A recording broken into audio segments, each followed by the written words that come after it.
Greetings and welcome to IT SPARC Cast Top 10. I'm your host, John Barger. And I'm your host, Lou Schmidt. Let's get to the countdown. In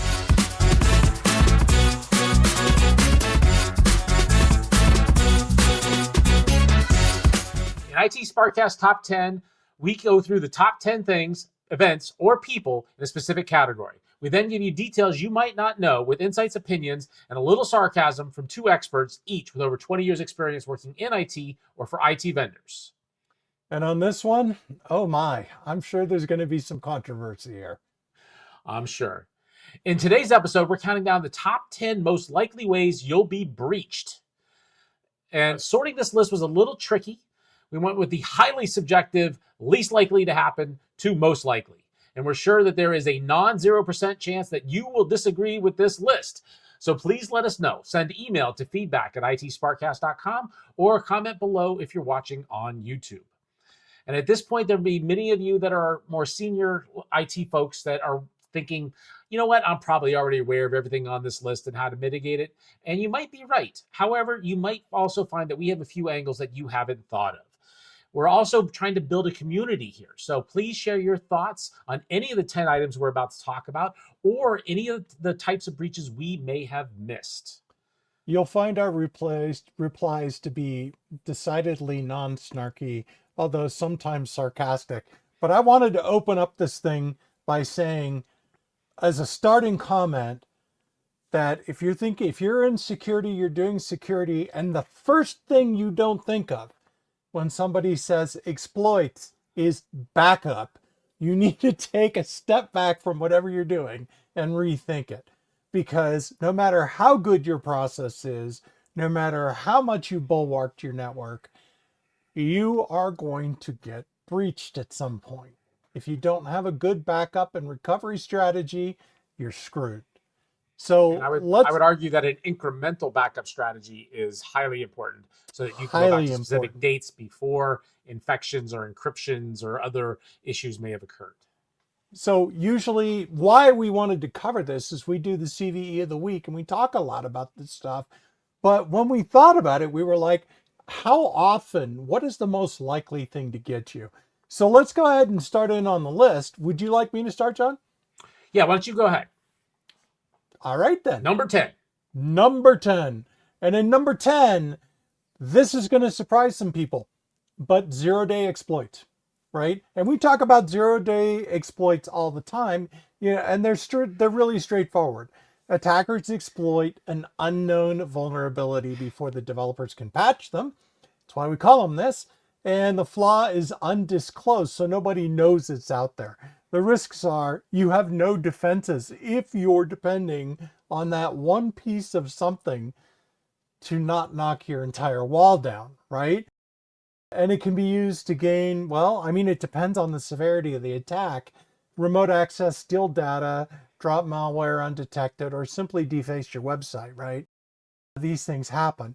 Mitigation is somewhat straightforward, which is use behavior-based threat detection, not just signature-based, right? So having a really good firewall, multiple layers of security, looking for anomalies can often catch zero-day exploits. The other thing is employ threat intel feeds and zero-day protection systems in your stack, which means you're looking for somebody that is out on the bleeding edge and is going to catch these things first. That's good advice, and we found it to be fairly useful. So, as Lou and I were going through this, so Lou and I take off, like one of us will do one list and one of us will do another one. And this was Lou's list. And when I first started reading this, I was like, really? Number 10 is zero-day exploits? But then we went through the rest of the list and I couldn't make an argument with it. I said, yeah, the rest of them are all bigger than this. So just to let you know where we're going from here. And so back to zero-day exploits. I mean, this is one of those things that, when you write code, there's no such thing as perfect code, and you get bugs that get integrated into the code that get shipped. It happens. Our systems are getting more and more complicated. Every little device, every access point, every switch is a computer running probably some form of Linux, and there's going to be bugs in the software. That happens. So zero-day exploits exist in almost everything that exists out there, your cars, your access points, your TVs, the toys you buy for your kids, if they're electronics, probably have some sort of exploit available to them if they are connected. So this is going to happen. It's just a matter of protecting yourself as best as possible. If it's an IoT device, make sure your IoT devices are segmented off their own VLANs, that you maybe have IoT protection tools as well that are segmenting your network, that are monitoring for threats. This is one of those things. Well, another reason why you hear so much more about zero-day exploits is, come on, if you've done what we've done, like network security, you're always getting blamed, right? Zero days are sexy because they're usually like, oh, somebody figured out something clever, and two, they can't blame you for it. Right. So of course we want to talk about 0 days, but they're number 10, right? Tell me about number 9. All right, so number 9 is distributed denial of service attacks, or DDoS, or DDoS. So these are when you overwhelm a system with a lot of junk traffic or a lot of bots that maybe just sending legit traffic, but more than that system can handle. And it's often used as a distraction for a secondary breach. While one system is overloaded, the IT staff is going to go try to figure out what's going on there. People come in a back door somewhere else. Or it's just used to overload a system to the point that it can no longer protect. So maybe DDoS on a firewall, that firewall can no longer protect against a breach and things get in. So the risk on this is that when systems go offline, that disrupts those business operations and exposes other vulnerabilities. If that you can get in through a DDoS, then really all bets are off. You can exfiltrate data, you can put in ransomware, you can do all kinds of bad things once you get into a system. And that could be that you put a DDoS against the firewall, it could be through the email server. There's all kinds of different ways that could happen. So how do you mitigate this? Well, one of the best ways is cloud DDoS protection services. So Cloudflare, Akamai, other services like that, they provide a buffer. And as cloud, they're designed to be elastic. So as the amount of demand that goes against those systems grow, they grow with it. And what you'll find with DDoS is that they're bursty. They're not long-term. Unless it's a state-sponsored attack, you're not going to find that you're going to go for days and days with a 10, 20, 30, 100x increase in traffic. You're going to find that it's fairly bursty. So those cloud systems can expand to the need and then shrink back down as necessary. And then the other thing is standard traffic filtering, rate limiting. Those are the kinds of things that are basic practices that any IT admin should put in place to make sure that their systems are protected. Don't allow high bandwidth traffic. If you have a telephone system, it doesn't need more than 64 kilobits per second per unit. That's just all the voice needs, right? Make sure that you're keeping those types of rules in place and that you understand them so that you can protect yourself against these types of attacks. So for folks shaking their heads over this one, I have a great example. So so this was not a DDoS attack, but this is how a DDoS attack could be used. If you could force a reboot of a device, all sorts of interesting things become available. So let me give you one that you've probably heard of. Anybody who ever had a DirecTV box that took it to somebody and got unlimited channels, right? You got the, am I ringing a bell? I don't know here? what you're talking about, Lou. I don't know what you're talking about. He does not know what I'm talking about. So I once talked to an individual who knew an individual, and I cannot be any more specific than that, who told me the mechanisms of how that worked. And how it worked was it was a hardware hack that required a reboot of the box that would pull one signal pin down just enough that it would break the protection. It was a hardware hack that was only possible if you could reboot. There are a lot of hacks out there that do that. And that is why DDoS is dangerous. And we tend to blow it off. We're like, John and I have been involved with this for years, usually clean pipes. Have you ever heard the clean pipe solution? The whole idea of using BGP and pushing the attackers, black holing the attackers closer and closer to where the attack is coming from. That's what Akamai and Google and others do. Cloudflare does this. It's a really efficient way to deal with these kind of things, but that's why push it as far back as you can, because you can get some really nasty impacts from this. Now, speaking of nasty, So let's Why don't move we- on to my favorite Oh, of very these much so. exploits. But number 8, Lou. Number 8 is social engineering. Now, some of these other attacks could be considered social engineering as well. But the nastiness of this one is this is when you straight up walk into a business or call a business, right? Manipulating people to give away credentials or access, right? That's what it is. Could be a person over the phone or maybe even via fake IT support. Now, we'll talk about the farther down the list about a much nastier variant of this. But social engineering attacks at their core use the weak spot as the people. Usually they go after admins or lower ranking people who are not as into the security aspect. What's the risk? No technical hack required, right? Just a trusting or inattentive employee can give attackers access to secure systems without malware or brute force. Mitigation, train your employees, right? Train them. Red flags on how to verify requests. Use simulated social engineering drills to build awareness. We've all been to this, but here's one that you may not have ever heard of. And this is one to watch for. Back many moons ago, when I used to work with a lot of service providers, sometimes they would reward me by giving me a shirt, right? That's a really bad idea. Okay, if you're AT&T or you're Verizon or you're, Rackspace or whatever, do not give me a company shirt. Never hand those things out. One, I'm not going to wear them because it's not my brand. Two, I'm going to give it to Goodwill because I want it to be recycled. Three, somebody might buy it, go to the office, say they're from AT&T and they're here to work on your circuit. And oh, look, they have the shirt on. That gets people through more than you would think. I did that for real. So I was at a previous company and we provided Wi-Fi and we did Wi-Fi for a lot of stadiums. Now I went with a group to a stadium that was not one of ours. We wanted to see how good the Wi-Fi was. And we bought tickets. It was the cheapest tickets that we could get. And we wore jackets that did not have a company logo on it, but said Wi-Fi coach on the back. And we all had tablets. And no guard stopped us. We walked down to the 100 sections. We were walking all over the place where they were checking tickets for everybody else. You couldn't get into those sections.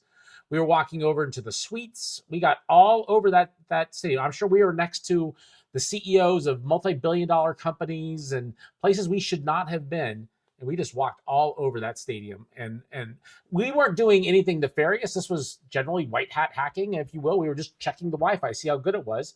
And we learned a lot because the Wi-Fi there kind of stunk. And then we ended up switching it over and we were able to win that as a deal. But we could have done a lot worse things. That is social engineering. All we did was trick them, right? And it's the same thing you're talking about with shirts.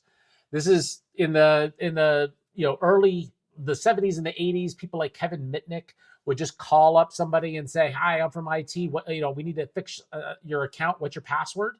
Okay, and they would give you your passwords. That's exactly what this is all about. So, and that's still why it's works. one of my favorites. That's the problem. It still works. So if you're not doing like the last two companies I was at, nobody was drilling on that. Nobody was educating on that.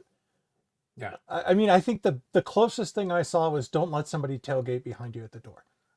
Right? Because that's another way. Right? Once you've walked in, you pass that trust barrier.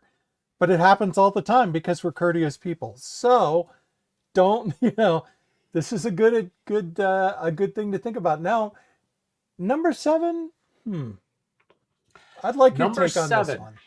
Yeah, so number 7, the man in the middle attack, or the MITM, which I've never actually heard it called that, but it's the man in the middle attack. No, man in the middle so is what we what call is this? it. This is when you literally put a device, or sometimes a person with a device, in between two other points. And that could be, it's a person with a phone, or what's sometimes called a Wi-Fi pineapple, or some other device that might be, it could be on Wi-Fi, it could be broadcasting the same SSID that's not secured. So maybe you go to a coffee shop and you broadcast the same SSID that everybody else is connecting to. Somebody connects up to your device. It could also be done as a physical device on the wire that might be intercepting websites, so acting as a proxy. At a previous company that I worked at several moons ago, We had a WAN optimization appliance, and it sat in the middle. And one of a very super smart engineer that worked for me, his name is Kay Parsi. He developed an SSL proxy that, as long as we had the origin cert, now this wouldn't work on more modern TLS systems, but on back then, as long as we had the SSL cert from the target server, we could spoof that server and we could unencrypt and then re-encrypt the traffic on through there and act as a man in the middle, in this case, appropriately. But And fun it worked fact, very well. my friend, that hole wasn't plugged until TLS 1.3. Correct. The very latest version of TLS, which is still not all the way out there. So if you folks are not pushing your TLS upgrades, you need to get on it. Absolutely, absolutely. But it was a great way that he developed it. It was patented, and it was just it was a great way for this system to work. And I was very impressed with the way he did that. But what's the risk here? So sensitive data can be collected. So whether it's the Wi-Fi attack, if you're in a coffee shop and you're doing work, if it's not encrypted, people could intercept it. If you're looking at your bank accounts, that's probably going to be over SSL, so it's probably safe.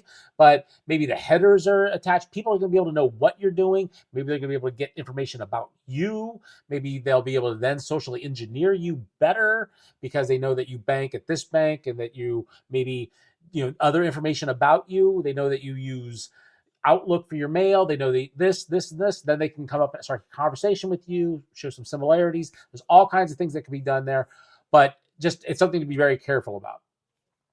But then on the wire, that again, session hijacking we talked about, full account takeovers, acting as you or acting as the server. There's all kinds of bad things that can happen in there.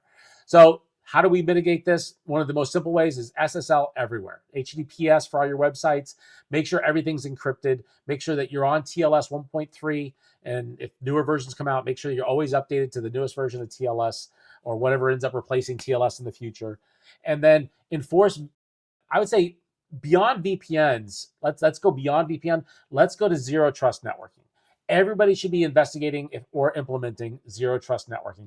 That 100%. Is the key. Because, maybe you trust the credentials. Do you trust the device? Does that person need access to the HR servers? All right. So just because I'm on the network doesn't mean I should be able to get access to the finance server and the HR server and all these other pieces. Zero trust networking is the future. And again, if you're not already investigating it, why not? It is critical to mitigating this type of problem. It really is. And it's less likely to happen on a wired network. The biggest place where I've seen this happen is in public spaces with Wi-Fi. Because I can take a Raspberry Pi, I could take this thing. This is an inexpensive GLI router that runs open source firmware, right? So I can take this thing and turn it into a honeypot, 15 minutes worth of my time. Yep. I can spoof the coffee shop's Wi-Fi and I can see everything about where you're going. Yes, I'm not going to get your encrypted connections, but I'm going to see all your DNS. I'm going to see, I can resolve based on where you're going. The other thing you got to watch for, which we see in more of a minority case, but it's showing up on more and more places now, is the concept of MACsec. MACsec is a point-to-point connection on a wired network, and various people are using it for other things. I've seen a couple of vendors have a VPN type service based on MACsec, but MACsec's primary role is to make sure that somebody cannot physically tap the cable. So you're usually going to see it in conjunction with high security applications. That's usually financial or federal. But it is very effective. VPNs are effective as well. Encrypt, encrypt, encrypt. There's just no excuse for it anymore. We can do 100%. This stuff. That brings us to number 6. Number 6. Oh my golly, you're going to make me do this? I'm going to make you do all the talking. All right, okay. Number 6, because I've never done one of these, but I have done it in a man in the middle. SQL injection. So this one comes up pretty frequently, actually. So what happens is attackers inject malicious SQL info input fields, tamper with the database queries, right? This is what happens when you don't sanitize your entries. You don't sanitize your front end. And what happens is it exploits poorly validated input on web forms or APIs. Now, I would love to say that this is a relic of the past. We're still seeing this crap. all over the place because anybody could put up a MySQL database or a Postgres, which is what most of this is, or a NoCat, whatever, right? But the SQL attacks are going to go against your standard LAMP stack, and there's a ton of that out there, right? So what's the risk? Dump the entire database, alter data, bypass logins. Good Lord. We have seen major hacks pulled off with this. And it's often used in the initial breach stage for an even bigger attack for data theft. Once I get your database, now I can see what it connects to and attack all those other things. And usually you leave enough breadcrumbs behind in the database, I can figure out how to get to that other stuff, right? How do you mitigate it? John, why don't you take us into this? Because you've done this. Yeah. So, the first thing, I would actually expand this beyond SQL injection. I would say any type of input field, web-based input field, whether it's a buffer overflow or injection attack on any input field, your very first line of defense is to sanitize your inputs. So in 1996, I had to write a credit card acceptance page for a website. It was a website that we had where we were selling license keys for software. And so we had to accept the credit card. And the very first thing that I did on that field was I stripped any non-numeric character out of the string. So it was a string acceptance. So I allowed people to put the dashes in between their credit cards because that's actually easier for me. So back then, we weren't doing advanced things like, you put in 4 letters and it automatically put a dash in for you. This is just a blank field. You can put in whatever you wanted. So if you typed in 4 characters, then a dash, and then 4 characters, then a dash, or if it was a American Express card, which had a different format, you could do it whatever way you wanted. And then I would strip anything that was non-numeric out of that, and then I would process the numeric characters. That's simple enough to do. You could either do that through regex. I was doing it through JavaScript in that case. It's really basic stuff, right? So, and even today, I find websites that, like, when you start typing in things, it starts balking at you and giving you hard, like you can't do this, you can't do that, and it breaks things like, you've got your tools or your 1Password or your Apple Password app or whatever it is that has your credit card information, and then those things break because of it. It's just problematic. Be smarter about that. And then the other part that I would do on this is you want to implement things like application firewalls and other tools that are going to block those suspicious patterns. And if they get breached, then they're monitoring what's happening on that SQL database to make sure that database isn't doing odd things, queries that it's not supposed to, and so forth. So pretty straightforward things to mitigate it, but again, it's still happening today, and it's just like some common sense stuff could really help you out here. I don't know if sense is common. But why don't you take us to number 5? So number 5 is malware. So malware is a big category. And what we're talking about is malicious software. That's ransomware, spyware, keyloggers, viruses. And this can be delivered through any number of means. Obviously, we're talking about email, that awesome USB stick you found in the parking lot. Obviously, what are you going to do with that? You must plug it right into your laptop, right? No. Now, most of you know better than that. But it still works. It still works. Maybe it's it says something about free games or free porn or whatever it is on there, something to entice people to do that. People are gullible. I've been tricked in the past. It was late at night. I ended up getting a thing from Netflix telling me that I needed to change my password. It was just like one of those things. I got tricked. It was late at night. I was tired and got tricked. It happens. These types of things are out there. So just be aware of that. So what is the risk? One is that ransomware might encrypt your data. Then you're locked in, and then what do you do? That's where those incremental backups can come into play, because a smart ransomware dealer is going to wait a few weeks or maybe months or maybe a year before they come in and they trigger it. And at that point, your backups will have included all that encrypted data, and you may be at a loss for that period of time. But if you have incremental backups, you can go to before that problem occurred, and you might be able to salvage some of that data. But we're finding that ransomware is still a thing because it works. People are paying the ransomware bandits out there because it's easier and cheaper to pay them than to try to recover the data in another way or to take the loss.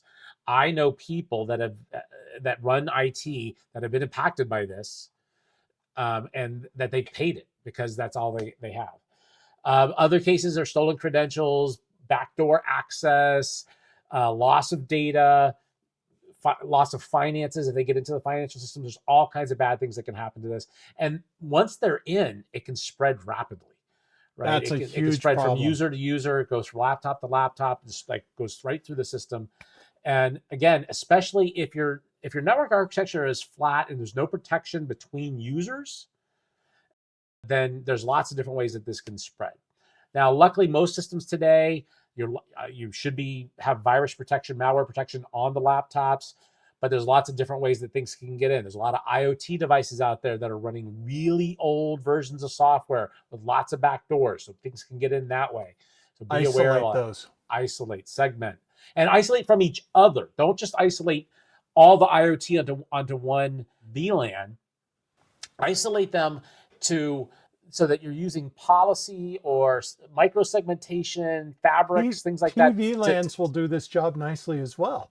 100%. Just keep private them fully VLANs segmented off. Yes, and zero trust, as we've talked about before. So how can we mitigate this? We just talked about a few things there. You want some of those next-gen endpoint protection tools out there, the EDRs, the XDRs. Those are going to help. Then the biggest thing is segment your network, set up those strict admin privileges, use zero trust networking. I'm a big fan of network fabrics, hyper segmentation, so you can segment down to the nth degree. And if you don't have a network vendor that provides a fabric, then just lots of VLANs, get as much segmentation as you can on your own, or find a tool that will automate that segmentation for you and create those VLANs to help you out. That would really be a great way to do that. An interesting thing to look at these days is the past couple of years I've been analyzing network traffic. 95% plus of your network traffic is north-south, right? Yeah. We're coming from our endpoints. We're going either into a local hybrid data center or a cloud environment. I am not directly swapping files and sending very many jobs to printers. Right? People don't use printers as much as they used to. We've seen this. So the thing you want to be watching for with malware is you want to be looking for east-west traffic. If you start seeing a big burst of east-west traffic in your carpeted spaces, you have a problem, right? There's no reason you should be seeing that for your average. Something's either doing discovery or it's infecting other things. Yeah, so, if you are seeing east-west traffic, it is almost exclusively printer traffic. Yep. And I mean, the days of sharing a file directory on my laptop and saying, hey, use SMB and connect up to this, those days are over. People don't do that anymore. You're going to shove it up to a SharePoint server, OneDrive or SharePoint or something like that, whatever, right? And printer traffic's pretty easy to identify on the wire. So if you're seeing something that's not printer traffic and it's going to a printer, or something that looks like printer traffic and is not going to a printer, then you know something's up. I mean, I would go so far as to say today, right now, if you don't have an incredibly restrictive policy, east to west, you're in trouble. Yeah, you need 100%. To do that. I mean, you should have a whitelist of a very few acceptable protocols, blacklist everything else, side to side. That is just the nature of our networks now. Yep. It's a great proactive way to do this. So do you want to go into, and I thought this one was going to be higher. Yeah. Number 4. Brings us up to number 4, Lou. Brings us up to number 4. And number 4, most likely way you're going to get smacked is unpatched software. And oh my God, do we see this all the time, right? Using outdated, what it is, outdated apps, plugin, OS versions, firmware with known vulnerabilities, network infrastructure people, I'm talking to you. And I'm going to give a specific example of this, so pay attention, please. Attackers can find and exploit these easily, and many are public and old. They're already built in. You can get kits for script kiddies. They don't even need to know what that exploit is. They just hit a button and they own you, right? And the risk is low-hanging fruit. Automated exploits or malware kits. These are easy. I scan a block of IP addresses. I own everything in there and I do what I want. It's the starting point for a lateral movement inside the network. So once I've gotten one crack in your system, now I can start bringing in the malware. Now I can start moving sideways. Chances are, if you add an unpatched vulnerability in one spot, I'm going to find a bunch of them everywhere else, right? And the mitigation is enforce patch management and regular updates across systems. I know. For us, it's always about change windows and it's always about stability testing.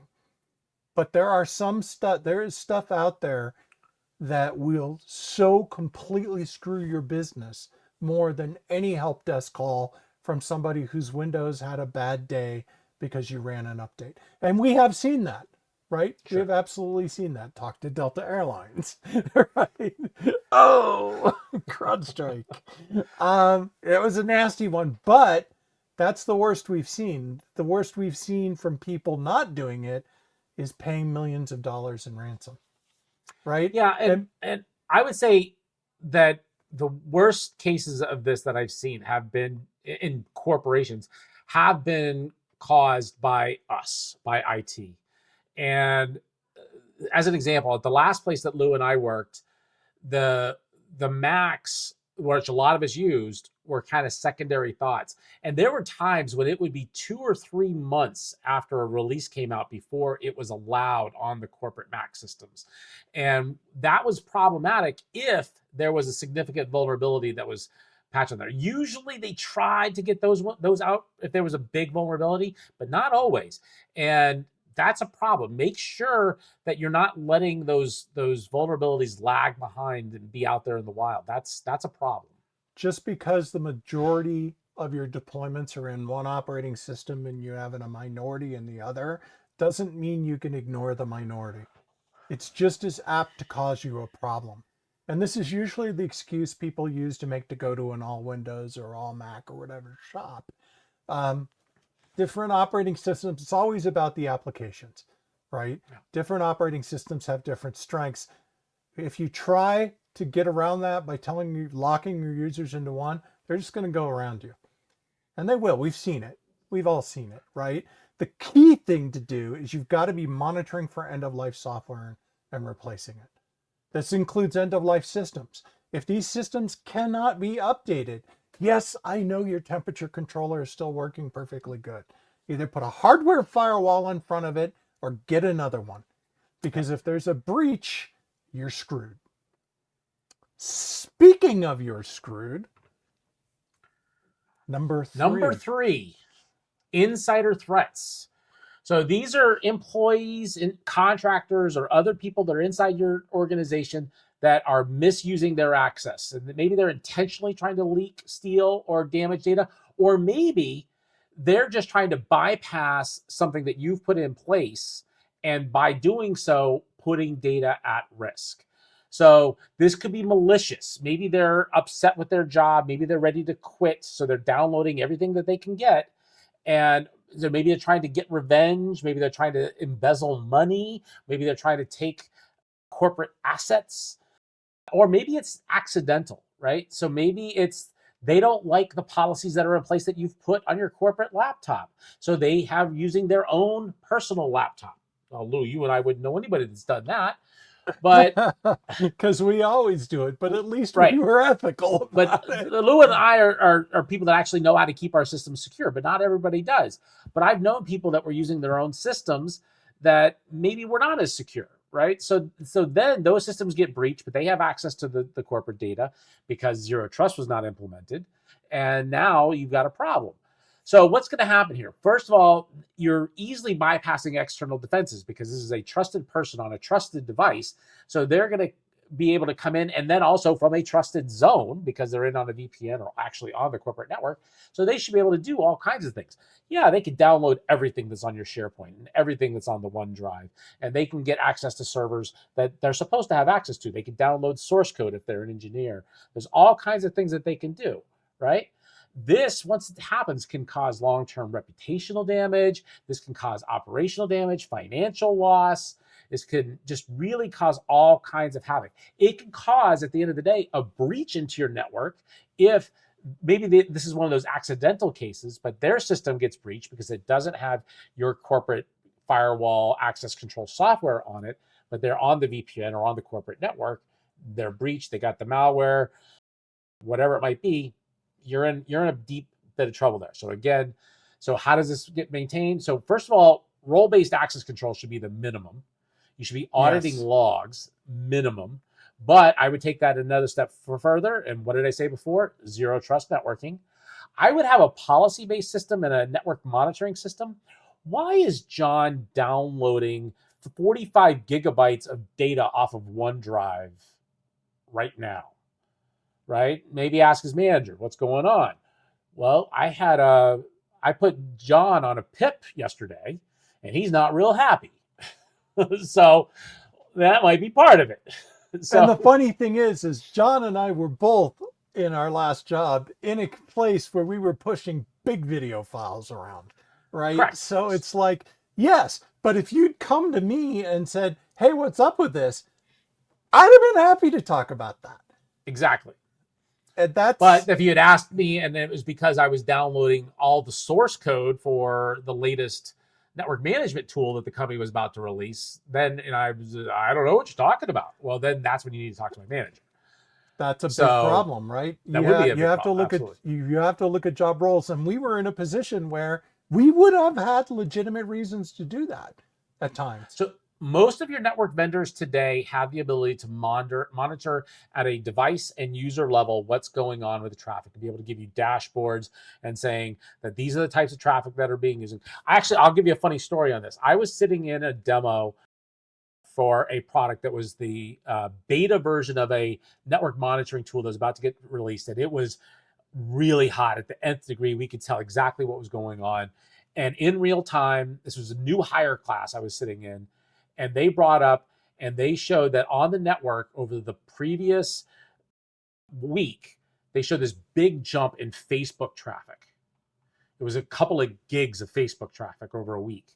And they were like, well, that's interesting. And they clicked on it. It was a single user. And they clicked on that user, and it was the guy sitting next to me. So anyway, that was 14 years ago. That was 14 years ago. So these are not brand new things. You can get this type of tool for almost every network vendor that's out there. So anyway, that's how you mitigate that. But with that, bring us into number 2, Lou. Let's go into number 2. And number 2, I will admit I have been guilty to this in lab environments before. Number 2 is weak authentication, right? Now, if you're in the lab and you're playing around and you know your sandbox is protected, okay, right? You're going to bring it up. You're going to beat it with a stick. Do not put it into production. But, what's the deal? Poor password practices, reuse credentials, no multi-factor authentication. It makes you vulnerable to brute force and credential stuffing attacks. Let's face it, they can get you with Jack the Ripper, okay? Just download those files, run a brute force against it. It's all open source. They can nail you.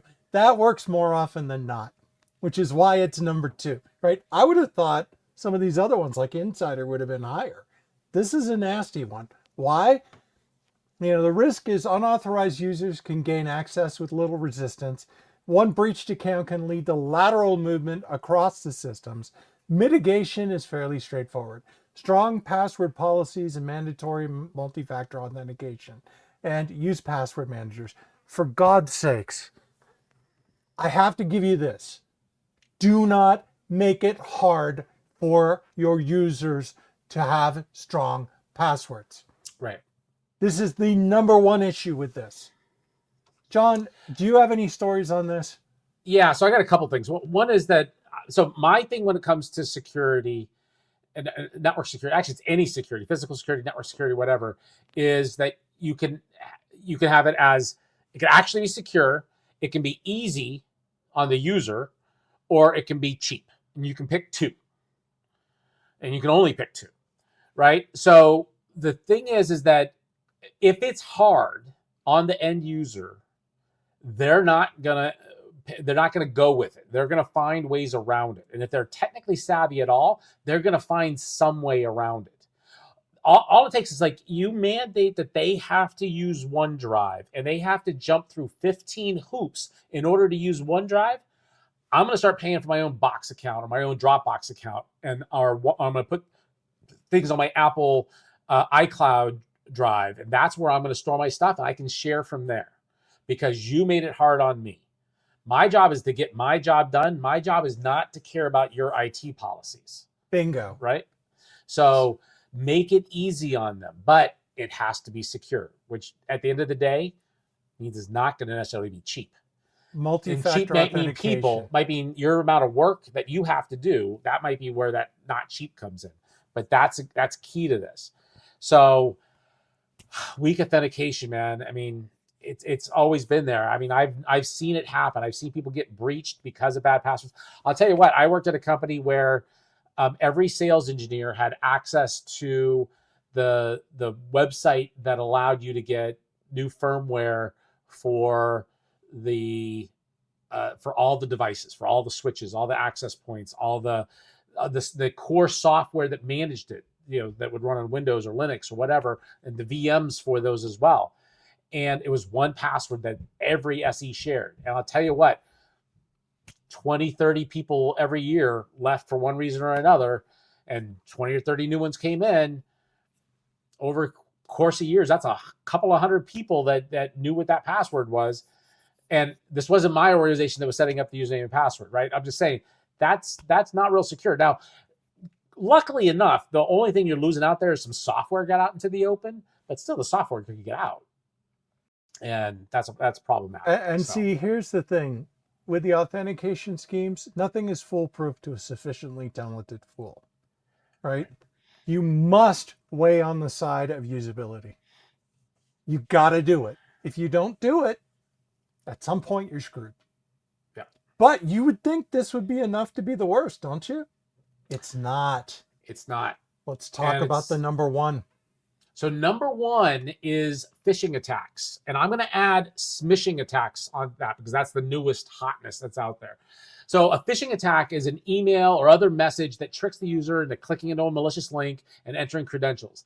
Earlier, I mentioned the Netflix case, and that was actually a phishing attack. And I'll go into some little details on that. Now, often this is going to be disguised as a trusted brand or a known contact. And smishing attacks are SMS messages, so text messages that come in under the same thing. The most common one in my area right now is EasyPass. That's on the highway to pay for your tolls. Oh, dude, I just got something from Mexico that says you're busted. Yeah, so I'm getting those all the time, and my mother, who lives in town, she's getting them, and luckily I trained her to the point where if she sees something suspicious, she asks me. So she hasn't clicked on any of those or tapped on them with her finger. And the thing is, like, they all have some sort of foreign country codes. So she knows enough to not tap on those. But they look legit. And they're saying, like, your EasyPass has been suspended. And my mother recently did go through a bunch of tolls in New York. So she's wondering, and she actually didn't get the bill. So now she's like, am I going to get my license suspended because I didn't pay those bills, right? So there's legit. That's how I got hit by the Netflix one. It was, I actually fell asleep on the couch, probably watching Netflix. I woke up and I looked at my phone before I went to bed, and I had an email, and Netflix said that they were having problems processing my credit card. I had just got a new credit card, and I had canceled my old one. So that made sense. It was like 2:00 in the morning. I was bleary-eyed, and I was like, oh, all right, well, let me fix that. So I tapped on it. It looked legit, but I wasn't thinking. And when I tapped on it, typed in my username, typed in my password, and I hit enter.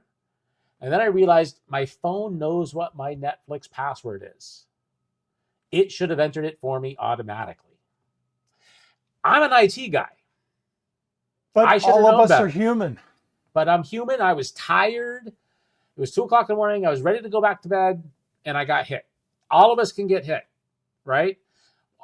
Hopefully you're like me. You can admit your own mistakes too, right? How are you going to mitigate that though? Right. So luckily I immediately went to log into Netflix. I changed my password on Netflix proper so that the password that they had for me was no longer valid. But that's the thing, is like you got to be aware that anybody can be hit. If I can get hit by a Netflix phishing attack, anybody can get tricked. So that's the thing that to be said there. So the way you do this is you train your people. You do simulated phishing campaigns. I got to say that the last company we were at, they were really good at that. We used to get We used to get fake phishing emails all the time. And they had a thing in Outlook where you could tap on it and say, this is junk mail. And they would then send out reports saying that this percentage of sales reported the fake phishing attack. And this percentage of engineering, which are always the highest, would report this fake phishing. And 0% of marketing reported the fake phishing and so forth. But anyway, so that's what would happen there. But the other thing to do is deploy those email filters, sandboxing. I'll tell you what, email filtering today still sucks. Please, somebody with AI, get decent email filtering in there. And when they spell Apple with a line and an O next to it instead of a P, figure that stuff out. This can't be that hard with AI today. Come on. But I got a thing for you that's interesting. So one thing I've noticed, I use Gmail for stuff.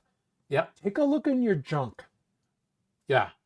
It catches way more than you think it does. No, they do, but they also catches the good stuff. It's like that's AI, why I look at my junk. I'm sure Gmail's starting to use Gemini for a lot of this now, just like X is using Grok for search now. I mean, it's going to get better, but I want it to get better faster. I really, really do. So the thing, I don't know, I think we've found the most effective thing is training your users to be That's it. trust You got to get people to not click on the happy alligators. Verify. That's it. Everybody seems to be able to get past the filtering and the sandboxing. Yes, you need to deploy that stuff. You know, the DMARC, SPF policies. You need to be looking for reputations and stuff. We've seen attacks that have come in because Bitly and links like that in URL shortening. URL shortening will just, you should automatically be on guard when you see something like that. But this is, I would say, probably be aware. I'm going to throw this one out there as a secret -1 on the list. Beware of your email, or I'm sorry, I keep saying email, your URL shorteners, because I know of a case as a YouTuber I follow, and the URL shortener that he was using went out of business. Another company bought them and converted all of the URLs over to malicious sites. So every link he had to his merch store and everywhere else, anybody that was watching one of his older videos, they clicked on it, went to a malicious site. So be aware of those URL shorteners that you're working with. But so chances are they're going to use the phishing to get to you. Absolutely. To get you 100%. To click on that link, right? So with that, that's going to cover this episode. We couldn't do podcasts like this without listeners like you. We would really love to hear what you think. Did we miss a vector for attack and for a breach that was on our list? Did we get the order wrong? We really do want to hear from you.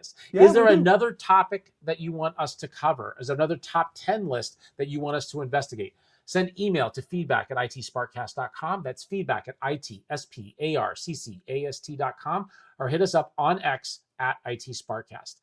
If you're on YouTube, leave a comment down below. We read every single piece of feedback we get, and we respond to most. We just recently had a very critical response to a previous top 10 list, which we'll mention on an upcoming Friday news segment. And I responded back to him with a bunch of comments. I now think we have converted him into a fan, and we're very happy to have him on board. Also, be sure to hit like, subscribe, and turn on notifications. That's really going to help us grow. If you are finding this information valuable and you're finding it entertaining, please tell your friends and tell your colleagues so that they can get the same great information that you're getting. So with that, we're going to turn you back to your day. Until next time, from the world of enterprise IT, take care. Thank you for coming by.